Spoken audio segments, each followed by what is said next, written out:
Como é essa experiência de descobrir que tudo que a gente sabe a próprio respeito, na verdade, é uma grande mentira?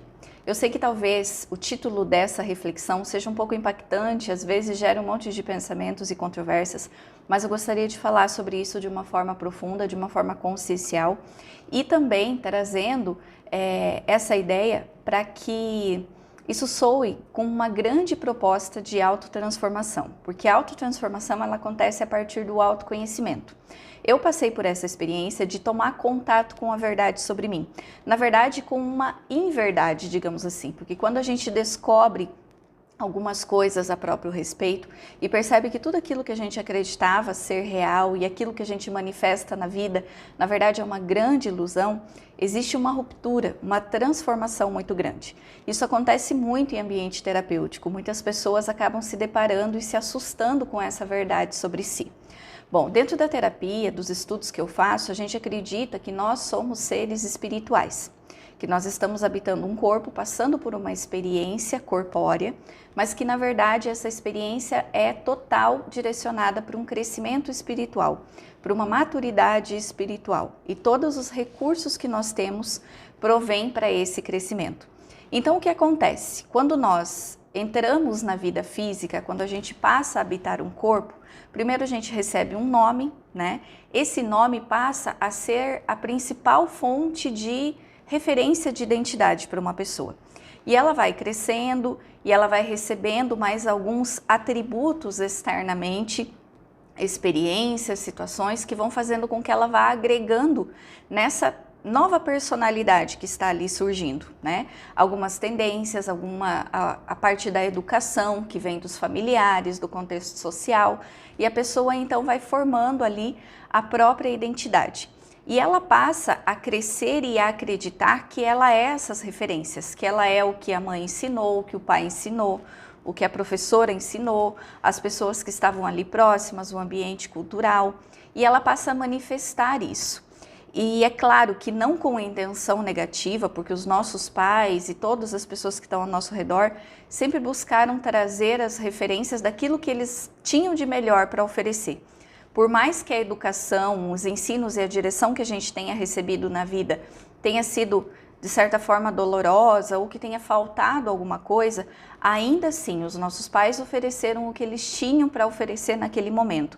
Mas a verdade é que dentro desse contexto, os nossos pais passaram para nós muitas informações baseadas na verdade que eles tinham.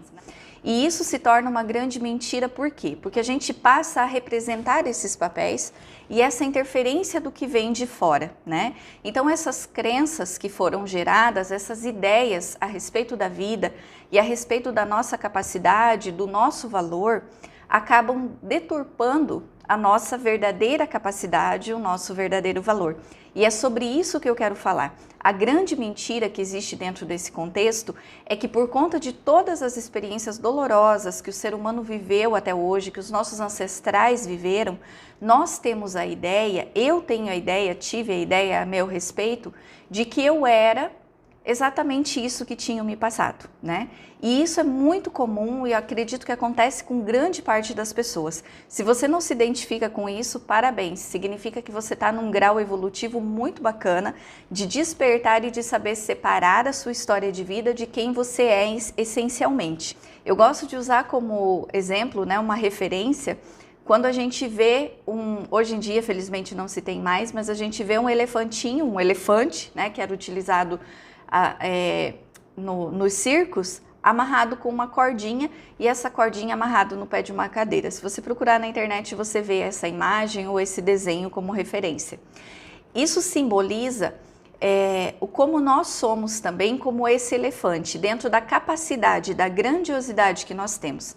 E a gente se limita a uma pequena cordinha, ou seja, as crenças, as ideias limitantes, para não manifestar toda a nossa força, toda a nossa capacidade espiritual. Se aquele elefantinho desse um chute na cadeira, ele saía andando tranquilamente ou ele arrastaria a cadeira sem perceber a existência dela. Mas ele foi condicionado a acreditar que aquilo ali está limitando, que aquilo segura ele. Nós vivemos da mesma forma, grande parte das vezes, nos limitando por aquilo que a gente acredita que está nos segurando. Então, quando a gente manifesta na nossa vida crenças de que eu não consigo, isso não é para mim, eu não dou conta, eu não nasci para viver tal experiência, para adquirir tal coisa na minha vida, nós estamos vivendo como elefantinho amarrado no pé da cadeira. Vivendo aquilo que a gente aprendeu e foi condicionado e ignorando quem a gente é capaz de viver e aquilo que nós somos capazes de fazer. Isso tudo não é para que a gente crie uma aversão ou encontre culpados relacionados àquilo que a gente aprendeu ou até às limitações que nós recebemos, né? Porque eu volto a dizer, cada um oferece do que tem no momento que tem. Então, com certeza, os nossos pais foram muito melhores do que os pais deles, do que os pais dos pais deles, baseado no contexto de vida, nas experiências, no alcance de conhecimento e de reflexão. Nós temos a capacidade de refletir, de buscar o discernimento para saber o que é bom, o que não é, o que é justo, o que não é, e o que nos conecta com a nossa verdadeira natureza. E aí a gente pode agradecer, respeitar, reconhecer a nossa história de vida como uma forma, né, de ter nos trazido até aqui. Porém, a gente pode se conectar com outros conceitos e outras verdades que fazem jus àquilo que a gente é enquanto essência, enquanto natureza.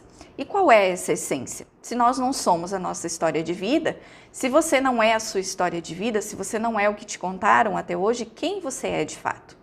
Esse ser, esse quem você é, sobrevive até mesmo o corpo físico. É um ser consciencial, você é um ser consciencial habitando um corpo.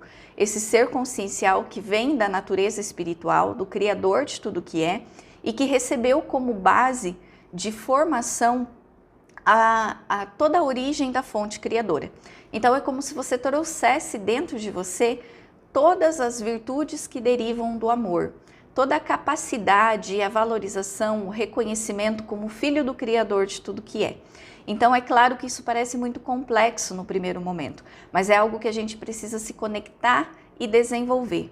Começar a fazer um processo de desconexão ou de desidentificação com a personalidade para começar a fazer a identificação com a verdadeira natureza, com o que existe de capacidade dentro de nós. Então toda essa ideia de que eu não consigo, eu não posso, eu não mereço, eu não dou conta, eu não sou capaz, que a gente vive sem perceber muitas vezes que está vivendo, é a grande mentira.